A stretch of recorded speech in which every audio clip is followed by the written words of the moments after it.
das nossas deficiências íntimas e o trabalho de empreendimento nas nossas transformações.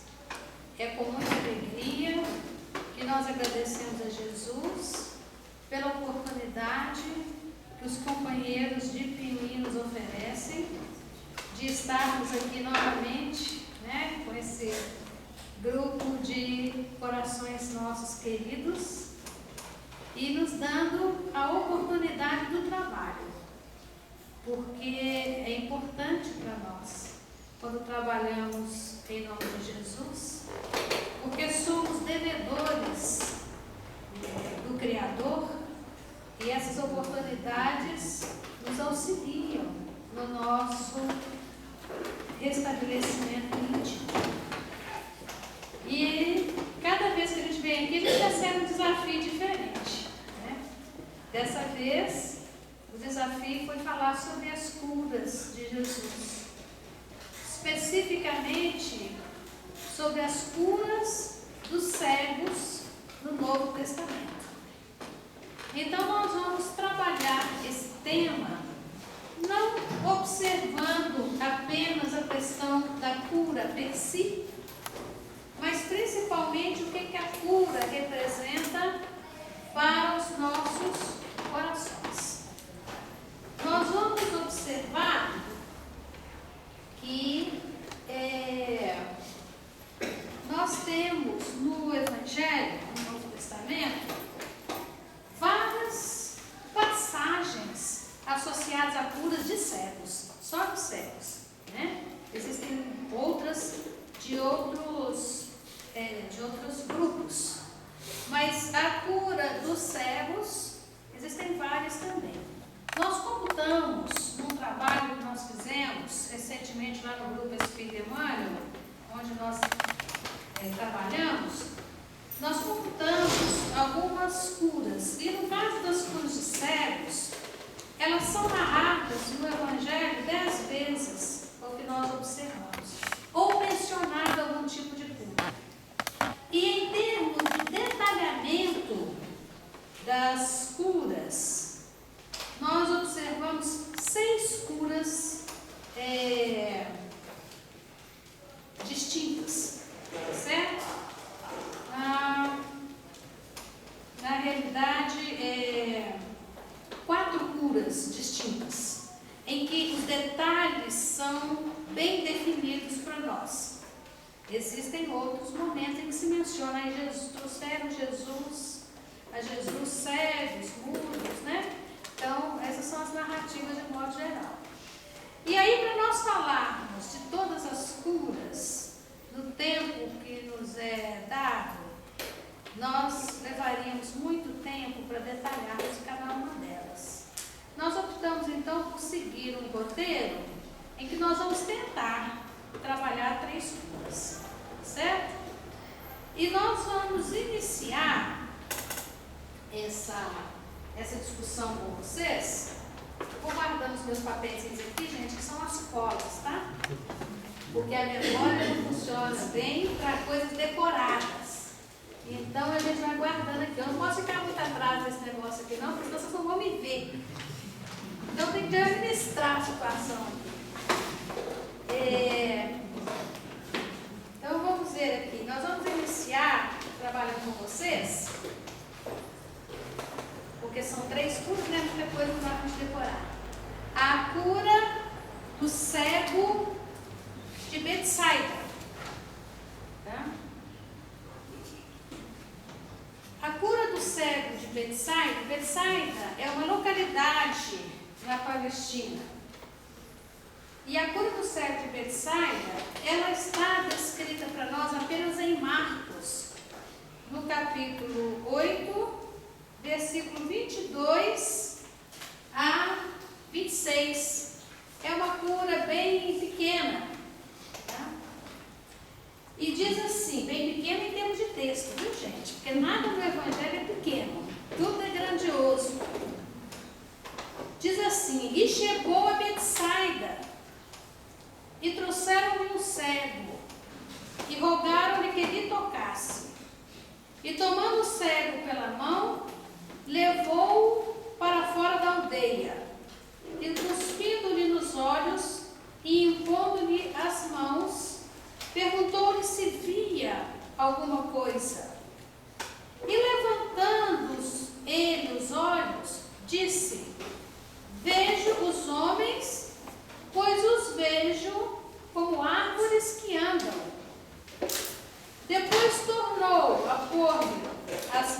olhos, e ele, olhando firmemente, ficou restabelecido. E já via ao longe e distintamente a todos. E mandou para sua casa, dizendo: não entres na aldeia. Certo? Esse é o texto que a gente lê ele sempre, todo, quando a gente vai para o Evangelho, para a gente poder fazer o que a gente chama de contextualização. A gente contextualiza o texto, lendo literalmente a passagem, antes de trabalharmos alguns versículos. E nós agora vamos selecionar para vocês um grupo de versículos, para a gente poder ir destrinchando essa passagem com mais detalhamento. E a primeira parte dessa passagem que a gente vai observar é o versículo 22, que diz assim: chegou Betsaida e trouxeram-lhe o cego e rogaram-lhe que lhe tocasse.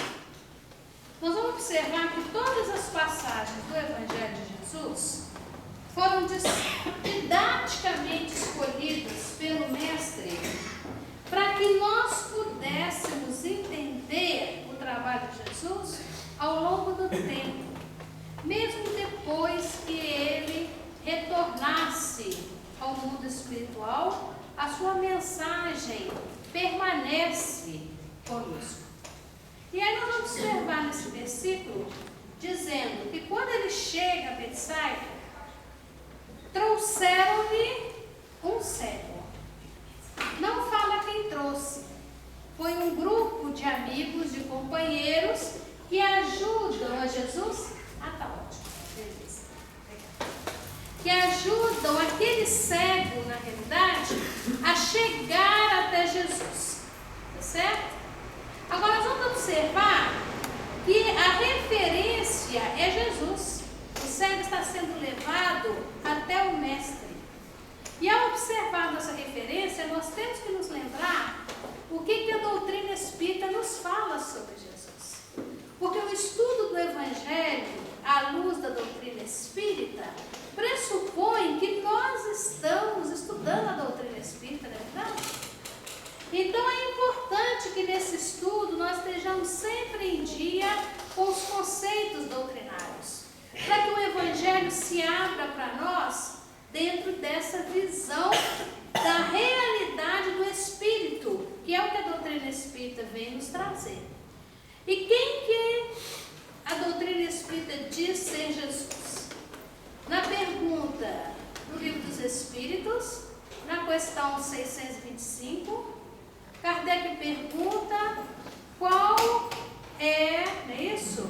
Aquele modelo que Deus tenha enviado ao mundo. Isso? Quem enviou Deus? Qual o tipo? Na realidade, Kardec usa essa expressão. Qual o tipo mais perfeito que Deus tem oferecido ao homem para lhe servir de modelo? E os Espíritos falam que é Jesus. Na realidade, Jesus é o único Espírito puro que nós conhecemos nomeado, né? E Emmanuel vai dizer no livro A Caminho da Luz que Jesus é o governador espiritual do nosso planeta. No livro A Caminho da Luz, ele fala que Jesus faz parte de uma pleiade de espíritos angelicais que cuidam do nosso sistema solar. E Jesus ficou responsável por cuidar do trabalho na Terra. No livro Caminho, Verdade e Vida, ele vai dar essa expressão, governador espiritual do planeta. Então, nós estamos tratando de um espírito que ajudou no processo de cocriação, ajudou a criar, coordenou a criação do nosso planeta. Isso significa que Jesus conhece profundamente todos os elementos associados às leis físicas que regem o nosso planeta. Então, se alguém pode manipular com tranquilidade a estrutura da matéria no nosso planeta, é Jesus. Certo? Então, esse cego, voltando ao texto da Bíblia, é levado até Jesus. Isso é importante para a gente observar o seguinte, que o cego foi levado levado até Jesus por pessoas que o auxiliam, porque o cego tem dificuldade para chegar até Jesus, não é isso? E dada a dificuldade que ele tem, ele precisou do auxílio de companheiros que o levassem até o Mestre. E ao chegar lá, eles imploram, rogam a Jesus para que lhe dê a cura. Essa introdução da passagem pode parecer uma coisa simples. Mas quando nós lembramos que a mensagem de Jesus é atemporal e que nós hoje estamos vivenciando a mensagem de Jesus sobre a ótica do Espírito, nós vamos ver que na realidade existe muita coisa em comum entre aquele cego e nós mesmos. Vamos pensar à luz da doutrina espírita a questão do cego. O cego é um espírito, não é isso? E um espírito que está encarnado na época de Jesus. Se ele tem uma deficiência visual, no caso a cegueira, é porque certamente ele está debaixo de uma prova ou de uma expiação. Não é isso? Que nós vamos aprender dentro da doutrina espírita como resultado do uso do livre-arbítrio, que é um princípio fundamental, e dos efeitos do livre-arbítrio apresentados dentro da lei de causa e efeito. Então, se alguém vem com uma deficiência no campo da visão, e isso vai se aplicar a todas as curas, né? Que nós vamos trabalhar aqui, as outras duas curas vamos trabalhar aqui. Se a pessoa vem, se o espírito vem com alguma deficiência no campo da visão, é porque ele possivelmente não usou bem a visão em outras existências. Ou prejudicou alguém nessa área, ou não soube trabalhar a sua visão para que pudesse ver as necessidades do outro. Às vezes é uma escolha que o espírito faz no plano espiritual. Olha, eu preciso ir sem a visão externa para que eu comece a ver dentro de mim mesmo o que eu sou internamente. Então, o cego no campo físico está debaixo de uma prova de não poder ver. É misericórdia. Misericórdia porque toda prova que nós temos, ela se apresenta para nos ensinar alguma coisa sobre nós mesmos. E isso vai se apresentar em todo tipo de doença física que nós temos. Vocês vão ver outras curas aqui ao longo da semana. Toda vez que nós temos algum problema físico, é porque, estando no mundo de provas e expiações, podemos deduzir pelas nossas tendências que estamos debaixo de uma prova que testa a nossa capacidade de recuperação íntima naquela área, porque não usamos bem aquele órgão físico. Perceberam? Então, nós estamos diante do cego que tem essa deficiência. Agora, quando eu trago a mensagem de Jesus para a minha intimidade hoje, trazendo o Evangelho de 2000 anos atrás para o dia de hoje, o que eu vou observar? Eu poderia falar assim, então essa passagem da cura do cego tem nada a ver comigo, eu estou enxergando perfeitamente, né? Estou muito bem, estou enxergando direitinho, está tudo sob controle, né? Não estou enxergando muito bem, mas tenho óculos, o outro tem lente, o outro faz uma cirurgia de catarata, tudo bem, no campo físico. Mas quando eu olho o Evangelho sobre a ótica do Espírito, o que eu vou observar? Que é possível que eu não tenha a cegueira física, mas eu ainda não consigo enxergar direito o mundo do ponto de vista dos olhos do Espírito. Então, a cegueira dentro do Evangelho, ela vai representar não apenas o estado físico do Espírito encarnado, mas para nós ela vai representar o nosso estado de capacidade de ver do ponto de vista do Espírito. Ver como? Muitas vezes eu tenho a vista perfeita no campo físico, mas meus olhos estão completamente cegos para o sofrimento daquele que está ao meu lado. Então a minha cegueira deixa de ser uma cegueira física para ser uma cegueira espiritual.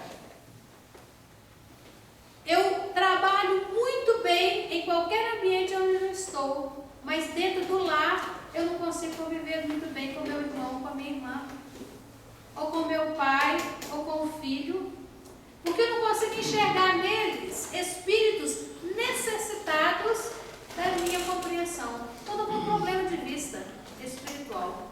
Entendeu? Aí o que o Evangelho diz? Que às vezes o problema é tão grave e eu não consigo perceber que eu tenho essa deficiência. É preciso que me conduzam até Jesus para que eu possa ser auxiliado. Porque a casa daquele cego diz que trouxeram até Jesus o cego. Isso significa que o cego não sabia como chegar até Jesus, ele foi levado. Não foi iniciativa dele. Foi auxílio de pessoas que o queriam bem. E nós, como cegos da alma, também precisamos desse auxílio. Imaginem que muitos de nós chegam à doutrina espírita, não é porque nós escolhemos chegar lá, não. É porque a dor nos visitou de qualquer forma que seja. Às vezes o meu problema é a dor de alguém que eu amo muito. E alguém vira para mim e fala assim: você não vai lá no centro espírita? Como é que chama aqui? Grêmio Espírita São Luís. Por que você não vai lá no São Luís? Não viu a palestra? Nesse momento nós estamos sendo trazidos. Ainda que a gente não tenha entendimento total da dimensão desse processo. Às vezes eu acho que eu estou sendo trazida aqui pelo meu colega, pela minha vizinha, pelo meu primo, por alguém que me ama, mas junto com essa estrutura tem vários espíritos que acompanham o nosso projeto encarnatório e que nos conduzem até a casa espírita. Nós chegamos na casa espírita como verdadeiros cegos de entendimento, cegos de conhecimento, não é isso? Cegos de sentimento. Somos conduzidos. Misericórdia. Perceberam? Então, quando eu penso no cego de Betsaida sendo levado até Jesus, eu posso perfeitamente me colocar no lugar dele e me lembrar de quantos me trazem aqui toda semana. Porque às vezes a parte mais aguda já passou, mas tem tanta coisa na minha intimidade que eu tenho que trabalhar, que eu tenho que ir lá toda semana. E às vezes que eu desanimo, que eu falo: hoje eu não vou não. Aí fulano liga para você na hora: vamos no centro junto? Estou meio desanimado, acho que eu não vou hoje, está chovendo. Aí fala assim: não, vamos, eu preciso de companhia. Tá bom. Então por você eu vou. Aí vem e saímos grandemente beneficiados. Então é importante a gente saber que nós temos amigos que nos trazem até Jesus. Porque Jesus está aqui hoje, através da doutrina espírita, não é isso? Jesus fala: e eu vou pedir ao Pai, rogarei ao Pai, e Ele vos enviará outro Consolador. Não é isso? Que vos dirá a verdade e vos fará lembrar de tudo que vos tenho dito. Outro Consolador. E nós entendemos que esse outro Consolador é a doutrina espírita. Então nós estamos sendo trazidos à casa espírita todos os dias como verdadeiros cegos. Mas agora eu já entendi que eu sou capaz de perdoar. Mas perdoa? Não, eu perdoo com certeza. Eu só não quero mais conversar com o fulano porque ele me é aborrecido. E se eu for conversar com ele, aí ele vai engasgar tudo. Mas está tudo perdoado, com certeza. Não é isso? Está faltando um pouco de visão nesse conceito de perdão. Para o perdão nós estamos bem cegos. Então nós temos que ser trazidos todos os dias. Está sentindo isso aí, gente? É isso mesmo? Aí fala lá: rogaram-lhe que o curasse. E isso é um processo extremamente importante. Por quê? Porque a rogativa feita por aqueles amigos que estão ali, trabalhando em favor do cego, vai indicar para nós que pediram em favor do cego. E quando a gente pede em favor de alguém, nós estamos exercendo uma questão que acontece muito no meio espírita e dos espíritos principalmente, que é o processo intercessório. Quantos intercedem em nosso favor? Né?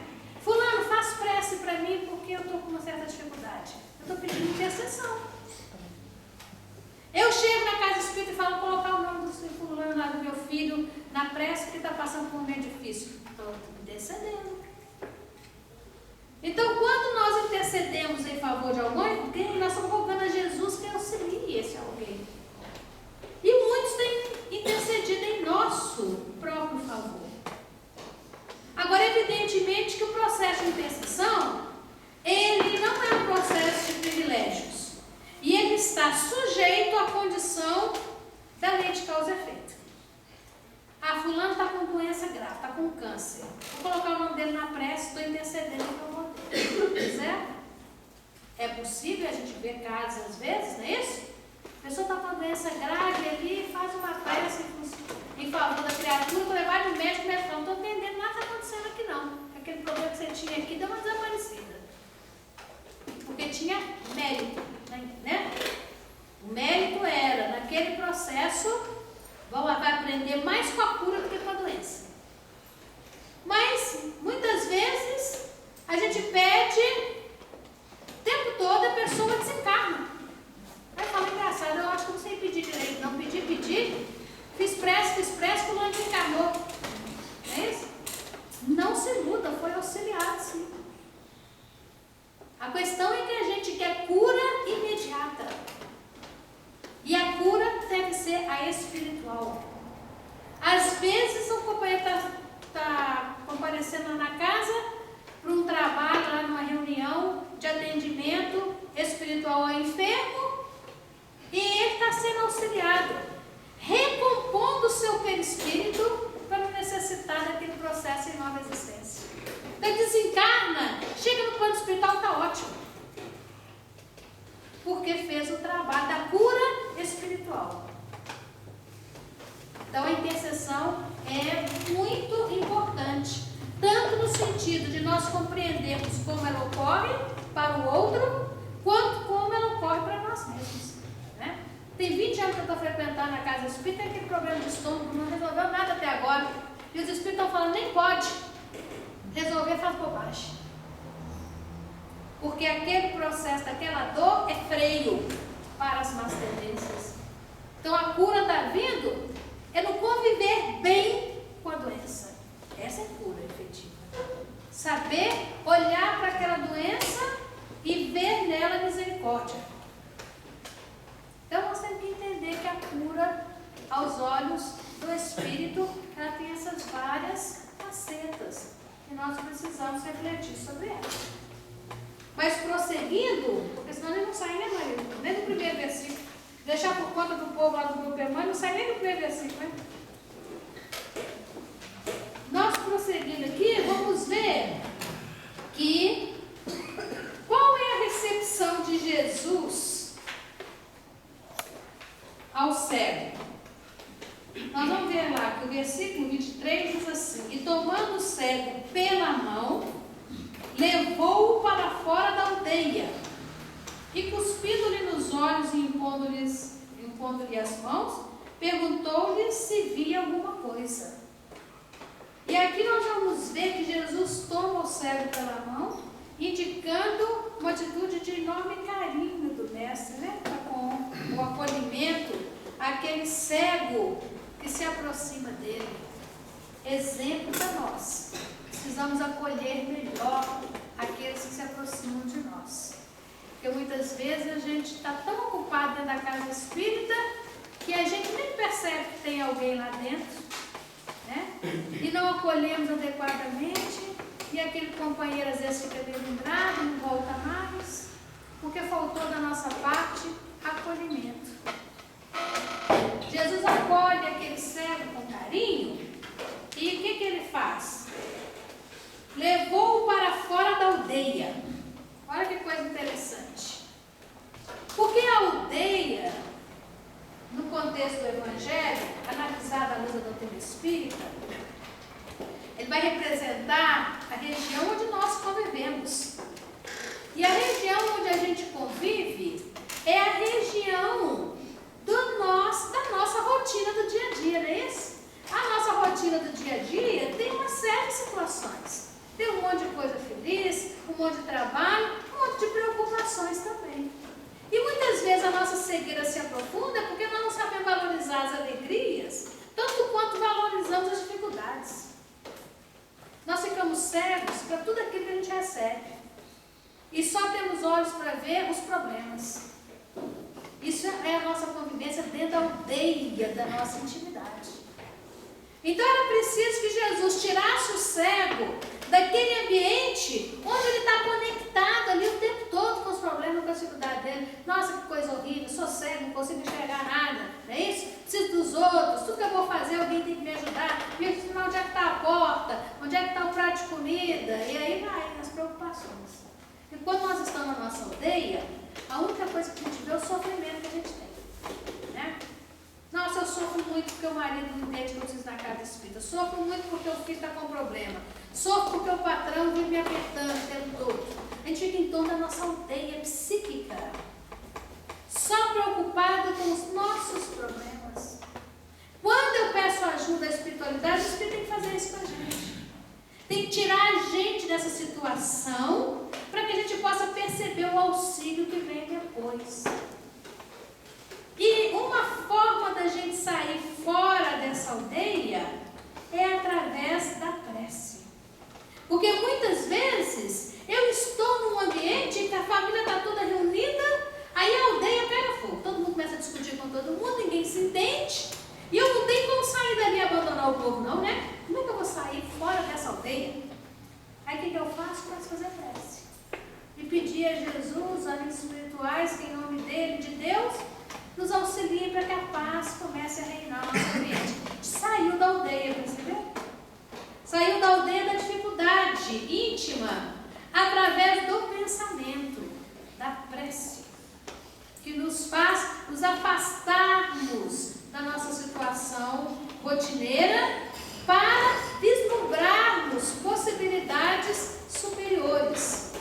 E só depois que esse cego sai da aldeia é que Jesus pode atuar em favor dele para operar a cura. E no caso dessa cura, o que acontece? Jesus cuspindo-lhe nos olhos e impondo-lhes as mãos.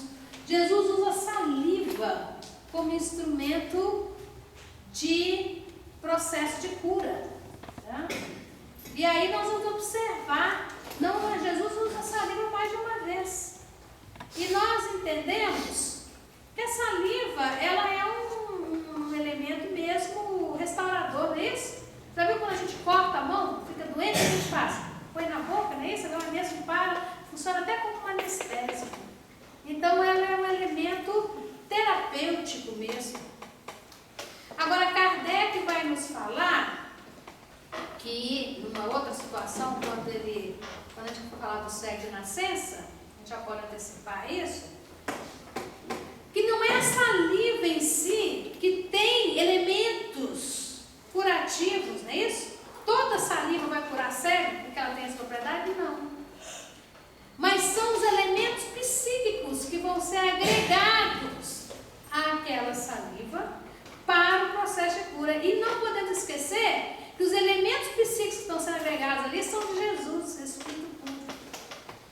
Então a facilidade que ele tem para manipular esse processo e nessa saliva incluir propriedades distintas que possam fazer com que o campo óptico daquele cego se reestruture para que ele possa ver, é fácil para Jesus. Vamos dar um exemplo que Kardec mesmo coloca lá no livro da Gênesis, capítulo 14 e 15, né? Em que ele trabalha com a questão dos fluidos. E no capítulo 15 ele exemplifica várias curas, né, de Jesus. Ele vai ali fazer uma análise de como que elas podiam ser processadas.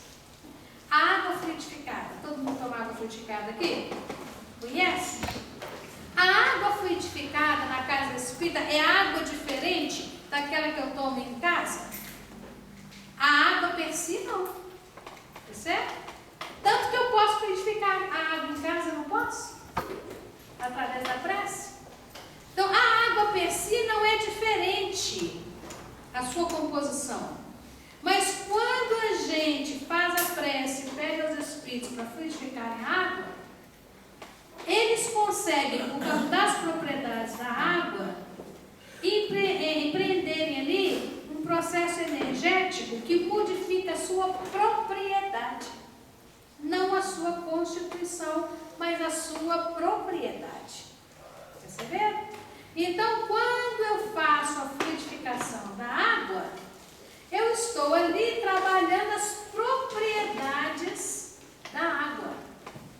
E ela vai ser aí sim diferente para cada um que vai tomar.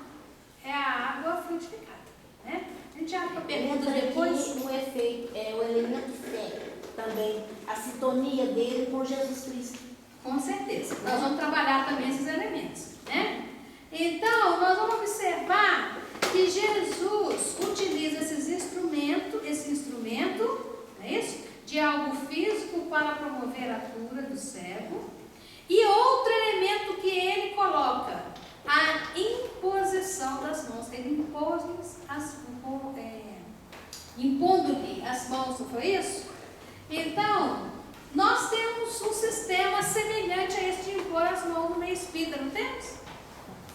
O passe, né?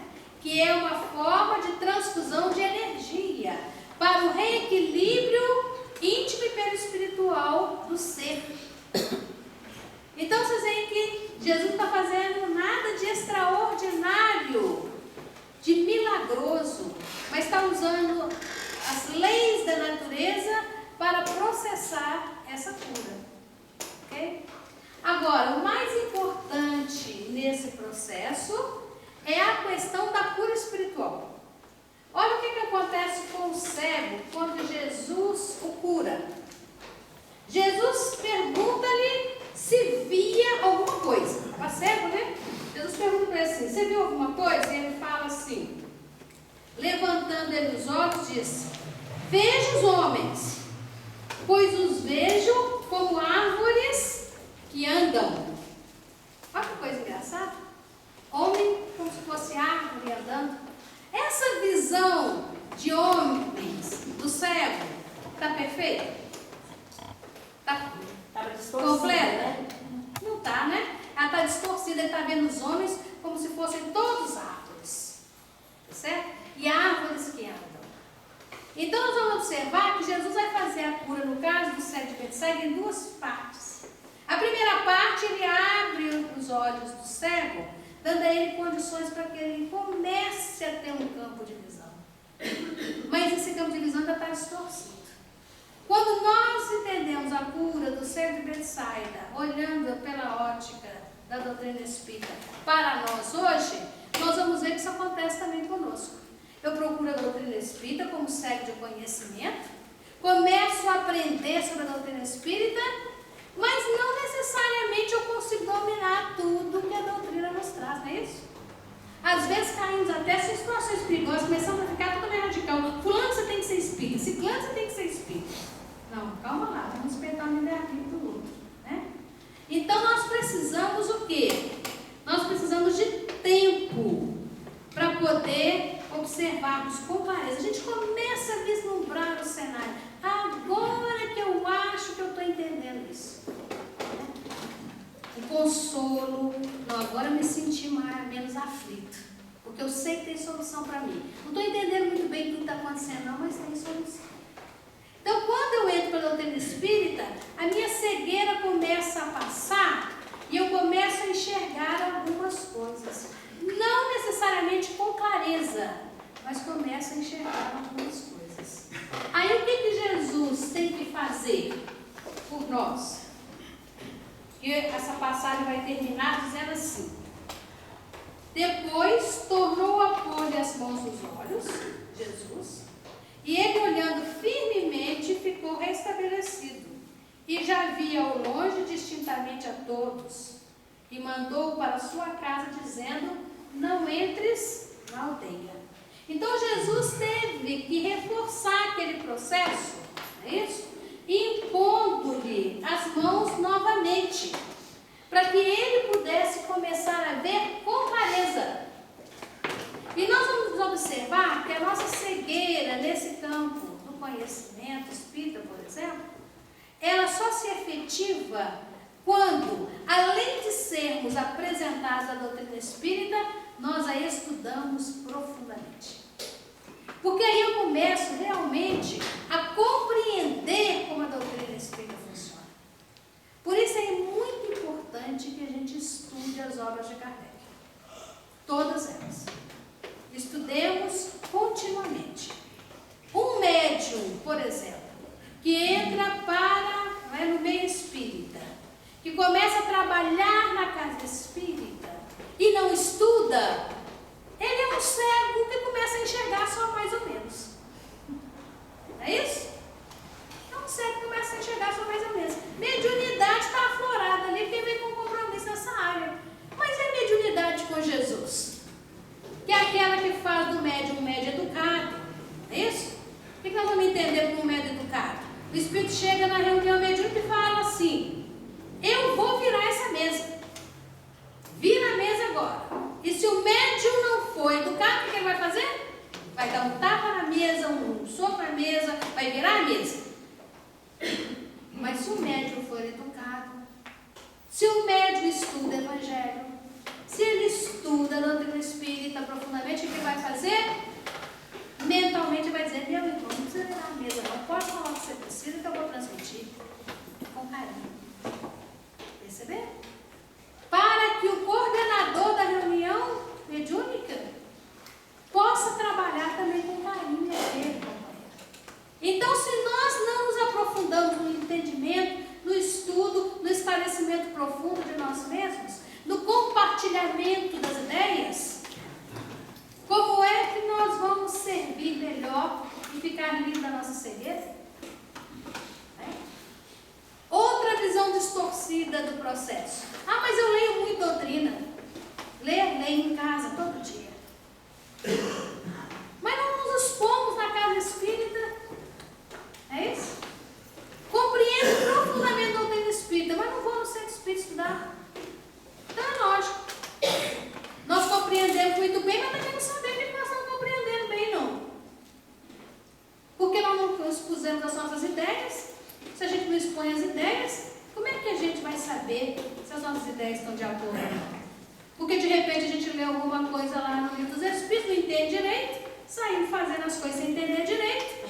Mas na casa espírita, no estudo dos grupos da casa espírita, o que acontece? Alguém vira e fala assim: olha, peraí, você não percebeu que tem esse aspecto e esse. Aí sim a coisa vai ganhar clareza. Perceberam? Então nós temos, só vamos observar que nessa questão das curas, nós vamos começar a enxergar melhor o mundo da nossa volta. Vamos para outra cura? Porque senão o tempo não vai dar, né, Maria? Já está correndo aqui, não tem tempo. Não sei por que a loja corre tanto. A outra cura que nós gostaríamos de refletir aqui com vocês é a cura do cego de Jericó. O princípio físico vai ser o mesmo. Kardec vai explicar para nós na Gênesis. Manipulação dos recursos da natureza. Então Jesus manipula o fluido cósmico, trabalhando em favor da cura do cego. No cego de Jericó, que está registrado, essa é uma cura que está registrada em vários evangelistas, nos 3, Mateus, Marcos e Lucas. Nós vamos ter o seguinte texto: depois foram para Jericó, e saindo ele de Jericó com seus discípulos e uma grande multidão, Bartimeu, o cego, filho de Timeu, estava sentado junto do caminho mendigando. E ouvindo que era Jesus de Nazaré, começou a clamar e a dizer: Jesus, filho de Davi, tem misericórdia de mim. E muitos o repreendiam para que se calasse, mas ele clamava cada vez mais: Filho de Davi, tem misericórdia de mim. E Jesus, parando, disse que o chamasse. E chamaram o cego, dizendo-lhe: tem bom ânimo, levanta-te que ele te chama. E ele, lançando de si a sua capa, levantou-se e foi ter com Jesus. E Jesus, falando, disse-lhe: que queres que te faça? E o cego lhe disse: mestre, que eu tenha vista. E Jesus lhe disse: vai, a tua fé te salvou. E logo viu e seguiu a Jesus pelo caminho. Perceberam? Então aqui nesse caso, nós vamos ter uma cura no qual a iniciativa é do cego. Tá? O cego está à beira do caminho de uma cidade chamada Jericó, que era muito próspera na época de Jesus, onde as questões materiais eram muito desenvolvidas ali. E esse cego percebe que Jesus passa e ele toma a iniciativa de pedir o auxílio. E nessa tomada de iniciativa, muitos tentam segurar o cego, porque ele está atrapalhando Jesus. Mas ele insiste, e Jesus o chama e ele é curado. A história do cego de Jericó é extremamente importante. Emmanuel ressalta, ele fala que o exemplo do cego de Jericó é importantíssimo para todos nós. Por quê? Porque nos imaginemos novamente como cegos da alma que nós somos, né? Pensemos novamente nesse aspecto da cegueira moral, da cegueira íntima que nós carregamos em nós. O exemplo do cego de Jericó é de alguém que reconhece que está cego e que busca a iniciativa própria de buscar a cura com Jesus. Isso é muito importante. No cego de Betsaida, tiveram que levar o cego. Foi uma intercessão em favor dele. No cego de Jericó, nós vamos ver a iniciativa do cego. É importante porque nós, como cegos que somos, devemos sempre ter em mente essa iniciativa que o cego de Jericó assume e ir até Jesus. Ele está à margem do caminho. Quem é o caminho? Jesus não fala, eu sou o caminho, a verdade e a vida? Não é isso? Ninguém vem ao Pai senão por mim? Então aquele cego está à margem da mensagem de Jesus. Porque Jesus representa para nós a mensagem do Cristo.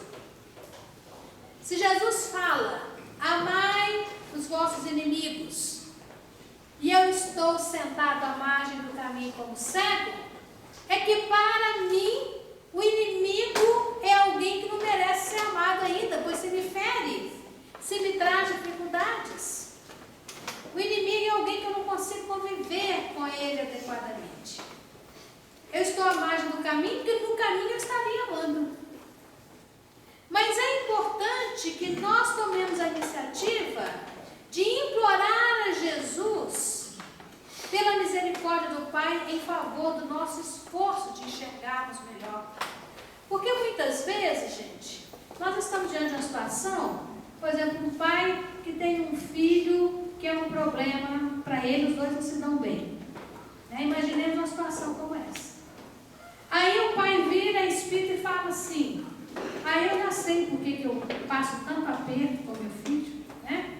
Às vezes o menino não quer estudar, o menino não tem responsabilidade, o menino vive cobrando o tempo todo, e por mais que você faça, não tem nada que você faça, que ele reconheça o seu esforço. Quantas famílias, gente, nós temos visto esse tipo de coisa? É verdade? E aí, nós vamos, a gente fala assim, mas é porque isso é prova. Já sei, eu acho que na vida passada eu tirei a vida dele, e agora ele olha para mim com mais desconfiança. Virou meu inimigo, eu tenho um inimigo dentro de casa. Então é prova. Se é prova, não há o que fazer. Isso não é verdade, gente. As provas e as expiações são uma necessidade do Espírito. Mas implorar por misericórdia, como o cego de Jericó faz, é absolutamente legítimo. Porque quando eu imploro por misericórdia, eu estou movimentando-me intimamente com o desejo de modificar aquela situação. E a cura do cego de Jericó vem mostrar para a gente esse aspecto, de quando nós precisamos nos mobilizar para mudarmos a situação em que nós estamos. Então eu tenho um filho que é problema dentro de casa, que me traz grandes dificuldades, preocupações e sofrimentos, mas esse companheiro precisa do meu fortalecimento para que ele possa ser auxiliado. Então eu tenho que implorar por misericórdia. Senhor, me auxilie para que eu possa enxergar o meu filho como aquele espírito ao qual eu preciso auxiliar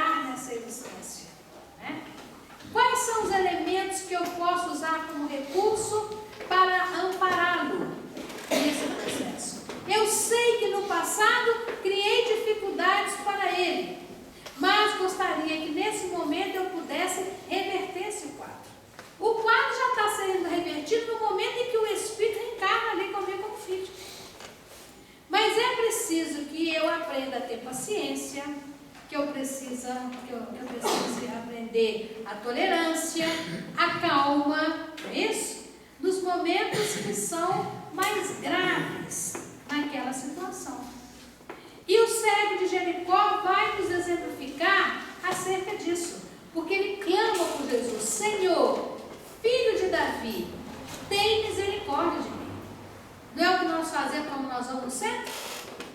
Bom, então eu vou no centro, para mim poder aprender mais, estudar mais, e vou colocar o nome do meu filho lá naquela reunião, ou vou fazer a prece e envolvê-lo naquele momento.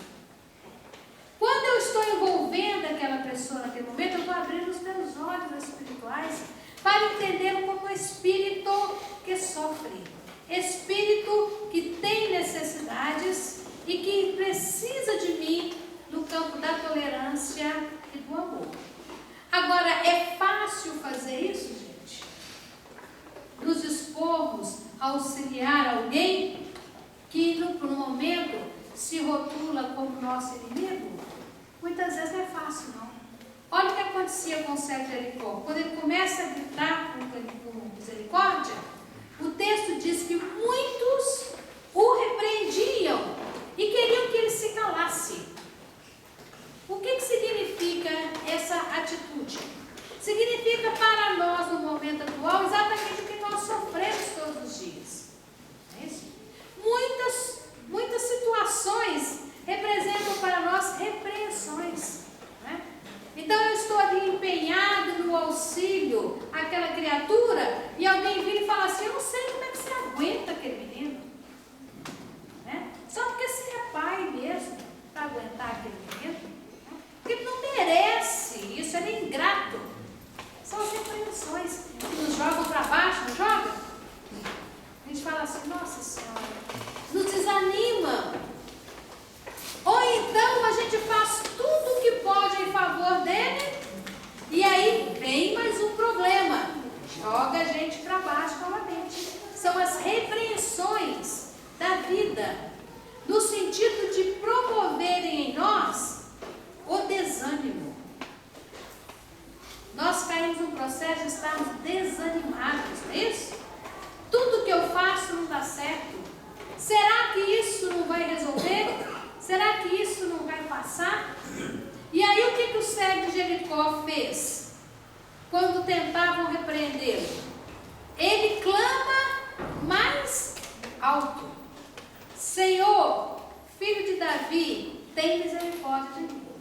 O que aquele cego está mostrando naquele instante, quando ele clama mais alto? Está mostrando para nós persistência.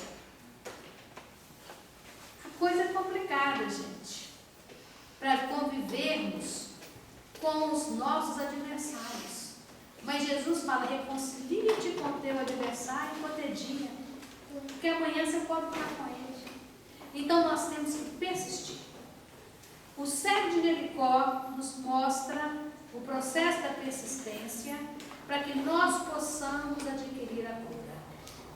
Então não podemos desanimar em momento algum. Se queremos enxergar a vida dentro dos olhos do Espírito, sob a ótica dos olhos do Espírito, precisamos persistir. Acreditar que o outro tem solução e acreditar que nós também temos soluções. Porque às vezes o mundo é tão complexo, a gente está sendo bombardeado por tantas situações na mídia todos os dias, que a gente chega a descrer do ser humano, não é isso? Nossa Senhora, aquele criminoso ali tem jeito para ele, não. Mas aquele criminoso que está ali é um espírito filho de Deus. Não se sabe o que a espiritualidade fez para programar um projeto reencarnatório para ele, para que ele pudesse reencarnar, não é isso? Não se sabe a angústia da mãe ao ver o filho daquela forma. Às vezes um espírito amigo que veio junto para tentar dar um apoio para ver se ele saía daquela situação. E enquanto milhares de olhos estão, ou milhões de olhos estão olhando para ele, pedindo justiça dos homens, o que nós estamos fazendo na frente da televisão quando olhamos para aquele companheiro? Precisamos persistir. Acreditar que ele é filho de Deus e é meu irmão. Então, talvez, se eu puder fazer uma prece por ele, e naquele momento que ele está sendo humilhado publicamente ali, se apresentando aos olhos da humanidade como criminoso, eu possa pedir a Jesus que sensibilize o coração daquele companheiro. É o clamor da misericórdia. Porque a lei de causa e efeito vai nos trazer compromissos graves para que nós possamos superar. Mas a misericórdia sobre a qual ele está nos permite clamarmos por amparo da espiritualidade para que sejamos firmes. Então o cego de Jericó vai nos mostrar isso. Ainda que estejamos debaixo da lei, a misericórdia sustenta a lei. Então é legítimo implorarmos por auxílio. E aí o que Jesus faz? Manda, chama para que ele venha a mim. Ele se levanta, que é uma coisa super importante fazer, sair da posição onde estamos e nos levantarmos intimamente, e tira as suas capas. Tira a sua capa, na realidade. E a Emmanuel vai falar que nós usamos muitas capas. As capas da política, as capas das várias situações em que nós nos encobrimos com ela para não mostrarmos o que somos. Para chegar até Jesus, a misericórdia funciona, mas se eu não acionar, não dinamizar a minha intimidade para chegar até Ele, eu não consigo me aproximar. Então eu preciso deixar a capa do orgulho de lado, a capa do egoísmo, assumir a humildade necessária para que eu me reconheça como cego e necessitado, para que Jesus possa operar. Enquanto eu não me despir dessas capas, eu não consigo enxergar Jesus na sua magnitude. Então é importantíssimo para nós fazermos esse movimento dinâmico que o cego de Jericó faz para receber a cura. E quando ele faz isso, o que acontece com ele? Jesus pergunta para ele: que queres que te faça? É isso? Olha a pergunta interessante de Jesus. Imagina, você é cego, chega perto de Jesus, Jesus pergunta o que você quer. Mas a pergunta de Jesus é importante, sabe por quê? O cego podia chegar para Jesus e falar assim: Senhor, é o seguinte, eu estou mendigando e esse povo não quer me dar nada. Eu sou cego, pede a eles para poder me dar mais dinheiro para poder ver se a coisa fica melhor. Mas a verdadeira causa da mendicância não foi curada. Então o que ele peça? Senhor, que eu veja. Foco. Ele está focado naquilo que é a necessidade premente dele. Ele não pede fora do foco. E o que acontece conosco muitas vezes é que eu estou com um problema dentro de casa com o filho, e aí eu viro e falo assim: Senhor, me ajude. E os espíritos perguntam assim: mas o que você quer fazer? A ver se ele casa e vai morar em outro lugar. Resolve o meu problema, né? Vai morar em outro lugar, acha uma mulher boa para ele, né? Quem sabe acha uma boa que vai dar conta dele, né? É o que a gente faz, não é isso não? Aí a espiritualidade fala assim: não entendeu nada. Não entendeu nada, saiu de foco. Porque na verdade o que eu tenho que pedir: Senhor, me dá mais paciência. Porque eu preciso levar isso até o fim, porque eu não sei quando eu vou ter oportunidade de ter esse coração querido do meu lado de novo. Então me dá mais paciência. Se casar e achar uma mulher, é ótimo, né? Vai ter, mas que ele seja feliz. Que ele seja absolutamente feliz. Então me dê os recursos para que eu possa auxiliá-lo. Tem que ter foco. Porque às vezes a gente quer cura dos nossos problemas, mas não queremos fazer esforço, não. Nós queremos que os espíritos mandem tudo para a gente de graça. Ó, eu vou à casa espírita, aí vocês fazem isso por mim. Certo? A gente fica mais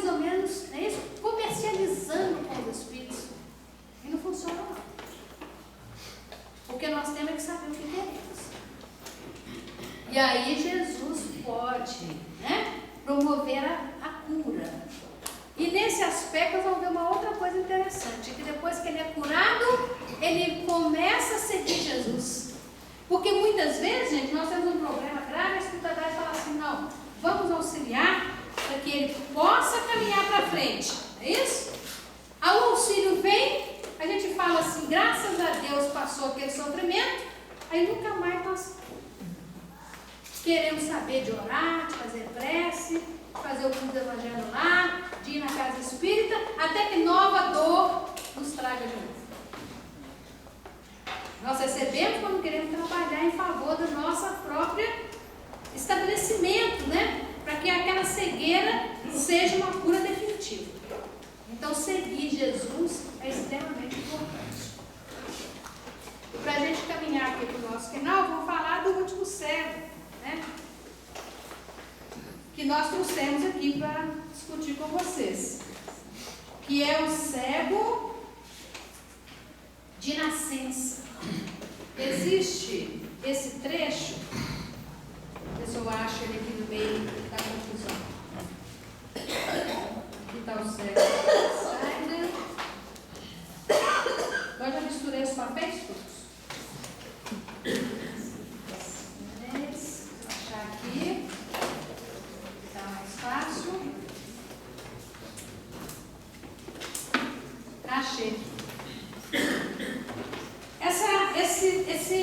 Essa passagem do cego de nascença, ela está relatada em João, no capítulo 9, nos versículos 1 a 7. Só tem em João essa passagem.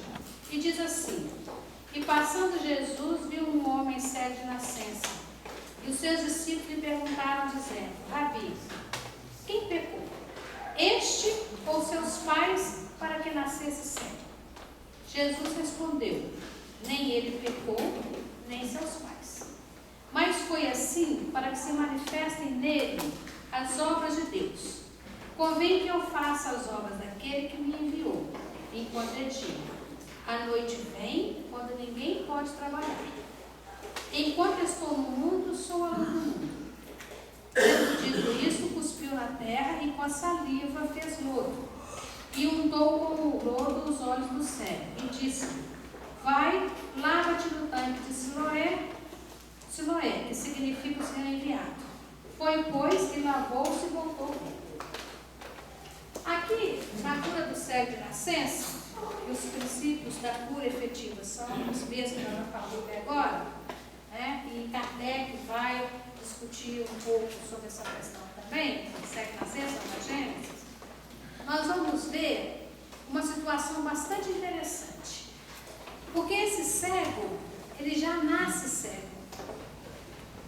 E aí os discípulos perguntam: Mas Senhor, quem foi que pecou, ele ou os pais, para que ele nascesse cego? Por que isso intriga os discípulos? Por quê? Porque se ele já nasceu cego, é porque ele merece a cegueira entendida na época de Jesus como punição, mesmo antes de ter nascido. Nós hoje já entendemos de forma diferente, porque nós entendemos que a doença, ela vem como expressão da misericórdia divina em nosso favor, porque nós já entendemos que castigos não existem. Existem oportunidades de recomposição dos nossos erros, das nossas dificuldades. Kardec vai falar para nós que o fato dos discípulos terem feito esse questionamento, e ele vai dizer isso para a gente também lá no capítulo 15 da Gênesis, no item 25, é porque os discípulos tinham, de certa forma, uma noção do processo reencarnatório. Uma noção da questão do livre-arbítrio e de causa e efeito. Porque se o cego já nasceu cego, é porque a causa da cegueira dele antecede o nascimento. Se antecede o nascimento, é porque a causa está em outra existência. Perceberam?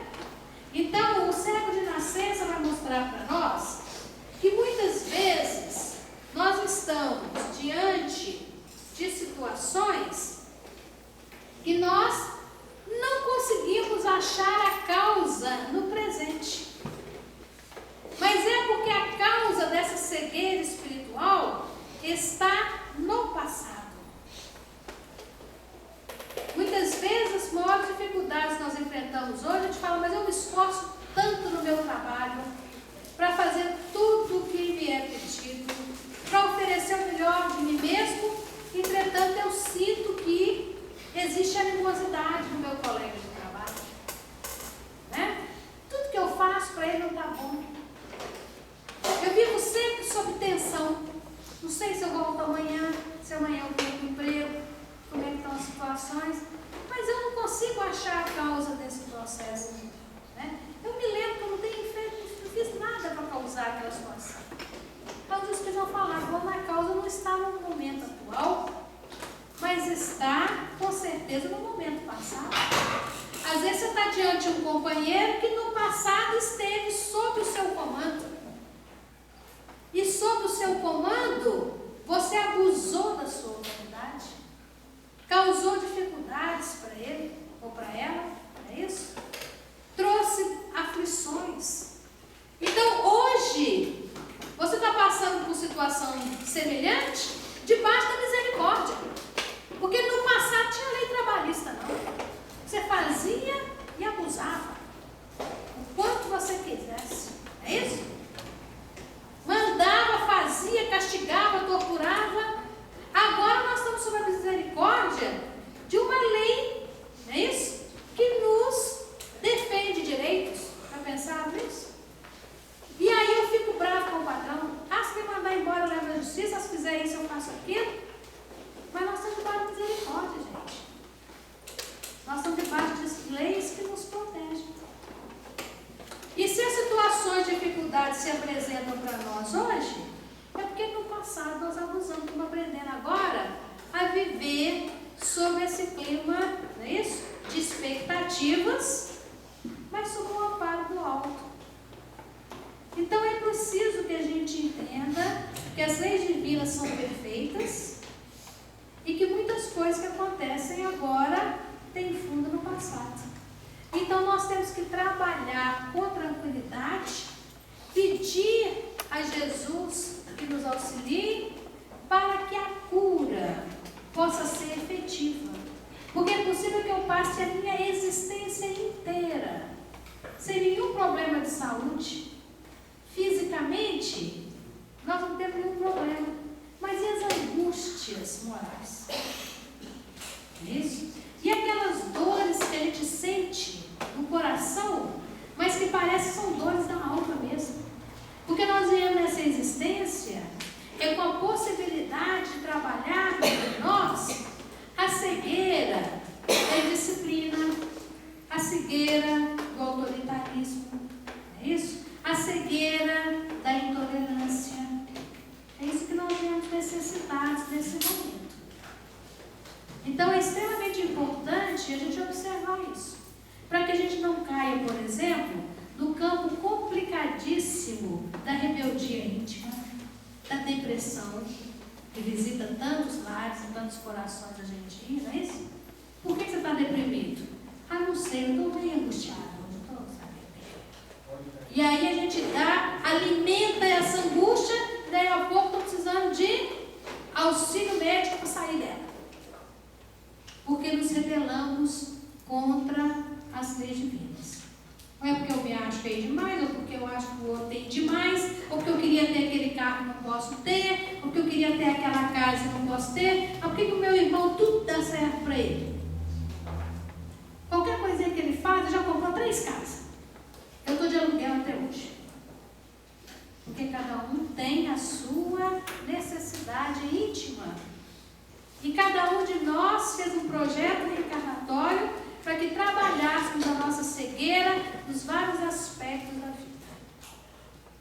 Então, o cego de nascença vai nos ajudar a refletir em torno daquelas situações que nós não encontramos as causas no momento atual, mas que estão no momento passado. E também naquelas situações em que alguns companheiros se veem com dificuldades, mas que eles lidam muito bem com as dificuldades. Porque o texto do cego de nascença é muito grande, por isso que a gente não consegue trazer todo aqui. Tem quase 40 versículos, 41 versículos. Porque depois que o cego é curado, pelos fariseus: mas como é que você foi curado? Quem te curou? Porque eles não aceitam que Jesus tivesse a habilidade de curar o cego. E o cego vai dar testemunhos muito bonitos em defesa do Cristo. Então a gente vai observar que no caso do cego de nascença, nós estamos lidando com um companheiro de grande equilíbrio íntimo, mas que vem com a condição da cegueira, possivelmente para resolver provas de passados remotos, que ele aproveita para resolver enquanto ele dá testemunho em favor do trabalho do Cristo. Então é um companheiro que vem para auxiliar no projeto de Jesus para a difusão da sua boa nova. Porque Jesus fala assim: nem ele pecou, nem seus pais, mas foi assim para que se manifestem nele as obras de Deus. Né? Enquanto estou no mundo, eu sou a luz do mundo.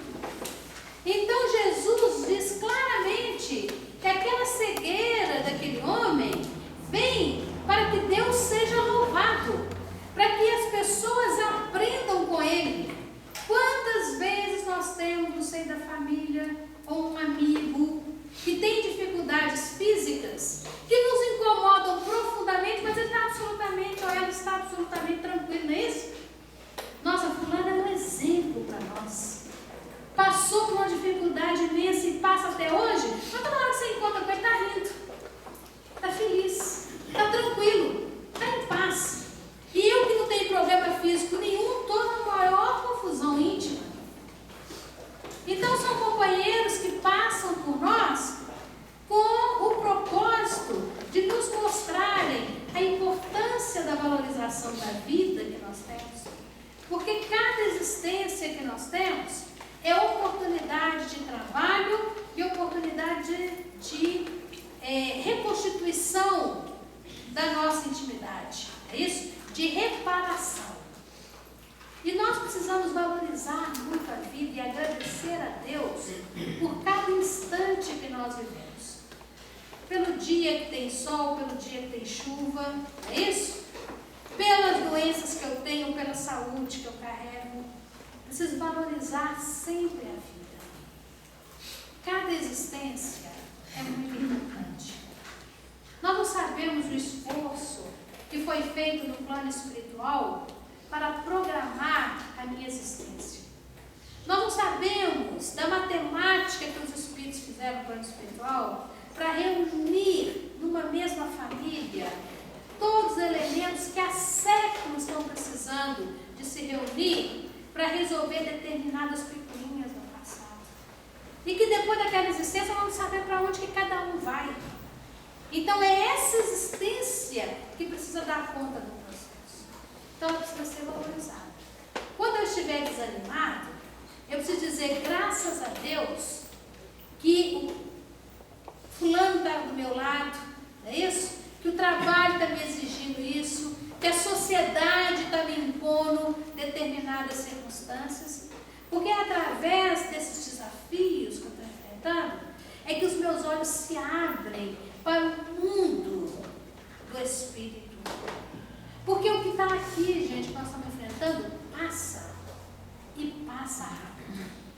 Parece que em época de provas e expiações, no mundo de transição, que se prepara para a regeneração, o tempo passa ainda mais depressa. Não é isso? É tanta coisa, que a gente acorda quando assusta já está deitando de novo. E hoje é segunda-feira, quando a gente assusta, segunda-feira já chegou de novo. E nós já estamos em outubro, vocês já repararam? E nós já estamos em outubro? E que agora mesmo vai ser Natal de novo? Um monte de coisa boa vem com o Natal, mas vai ser mais um ano que está passando. Então tudo é acelerado. Se a gente não aproveita a oportunidade, a gente perde momentos graciosíssimos, grandes momentos de fazermos uma transformação importante para nós como espíritos. Então vamos colocar na posição de quem busca Jesus para ser curado dos males da alma, da cegueira íntima. Nós passamos aqui com vocês por 3 curas. Na primeira cura, que é o cego de Betsaida, Ele corresponde a nós quando temos dificuldades e precisamos de ajuda para resolver essas dificuldades, ajuda de terceiros, de alguém que nos leve, de alguém que nos encaminhe. E para algumas situações nós estamos nessa posição hoje. Depois nós vamos ver o cego de Jericó que toma iniciativas para resolver os seus problemas do passado. E nós precisamos ser igual a ele, tomar iniciativas, não ficar com medo das provas que nos surgem, não, porque elas são importantes para nós. E aí vamos ver o cego de nascença, que Jesus fala que o problema dele é para que Deus seja glorificado. Olha a maravilha que seria, que vai ser, com certeza, o dia que nós estivermos reencarnados, para glorificar a Deus. Pode ser que não seja agora, que não tem que esperar a regeneração para chegar. Vocês já pensaram? O dia que a plano espiritual falar assim: ô Maida, vai reencarnar lá, você servir de exemplo para alguém. Olha que coisa extraordinária.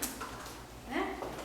O cego de nascença é o nosso objetivo, o nosso ideal futuro, em que nós vamos reencarnar para sermos exemplos vivos da obra do Cristo. Para que Deus seja glorificado através dos nossos testemunhos, é isso? Dos nossos elementos positivos, daquilo que nós podemos oferecer para o outro. Até lá, vamos aí resgatando as nossas provas, as nossas expiações do passado, com muita alegria também. Porque nós temos que entender que a nossa cegueira ainda é grande, mas que ela não é mais total. Talvez a gente esteja enxergando o mundo ainda como árvore que anda, né? As pessoas. Mas nós estamos numa posição hoje muito melhor. Nós sabemos como chegar ao Cristo. Nós temos aqueles que nos levam até o Cristo. E nós temos aspirações para que no futuro sejamos servos completos do Cristo. Então vamos pedir a Jesus que nos ajude a abrir os olhos do Espírito, para que nós possamos enxergar a misericórdia divina em todas as situações. E que Ele possa operar em nós as curas, contando com o nosso esforço de chegarmos até Jesus através das obras do bem, através da paciência, através da compreensão e através do entendimento de que nossa existência é extremamente importante. Nós vamos ficando por aqui, agradecendo a vocês pelo carinho, pela compreensão, pela tolerância, é isso? Para com o nosso abuso do tempo aqui, e implorando a Jesus que esteja no coração de cada um que está aqui. Que a paz reine entre nós e que nós possamos ser agentes da paz em qualquer lugar onde estejamos. Fiquem com Deus. Muito obrigada.